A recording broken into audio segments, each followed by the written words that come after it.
இந்திய ரூபாயின் மதிப்பு புதனன்றும் கடும் வீழ்ச்சியை கண்டது. $1 நிகரான ரூபாயின் மதிப்பு $68.75 வீழ்ச்சி கண்டுள்ளது.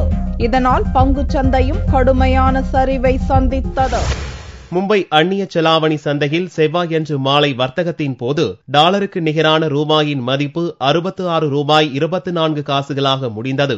புதனன்று வர்த்தக துவக்கத்திலேயே டாலருக்கு நிகரான ரூபாயின் மதிப்பு $66.90 இருந்தது.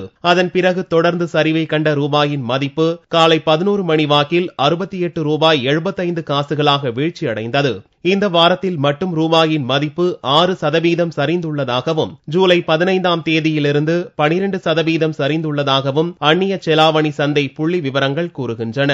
டாலருக்கு நிகரான ரூபாயின் மதிப்பு $70 வரையில் சரியும் என்று ஒரு வாரத்துக்கு முன் கணித்த பொருளாதார நிபுணர்கள் இப்போது டாலருக்கு நிகரான ரூபாயின் மதிப்பு $75 வரையில் சரியக்கூடும் என்றும் அச்சம் தெரிவித்துள்ளனர். டாலரின் மதிப்பு கூடி வருவதால் இறக்குமதியாளர்கள் வங்கிகளிடையே அதன் தேவை அதிகரித்துள்ளதும், இந்திய பங்குச் சந்தைகளில் செய்யப்பட்டிருந்த முதலீடுகள் வெளிநாடுகளுக்கு செல்வதும், உணவு பாதுகாப்பு சட்டத்தால் நாட்டின் நிதி பற்றாக்குறை விகிதம் அதிகரிக்கும் என்ற அச்சம் ஆகியவையே ரூபாய் மதிப்பு வீழ்ச்சிக்கு முக்கிய காரணங்களாக கூறப்படுகிறது. ரூபாய் மதிப்பு சரிவால் இந்திய பங்குச் சந்தையிலும் புதனன்று கடும் வீழ்ச்சி காணப்பட்டது. மும்பை பங்குச் சந்தையில் சென்செக்ஸின் மதிப்பு 481 புள்ளிகள் சரிவை கண்டது. பிறகு ஓரளவுக்கு மீட்சி கண்ட சென்செக்ஸின் மதிப்பு 144 புள்ளிகள் சரிவை கண்டு 17,706 இருந்தது.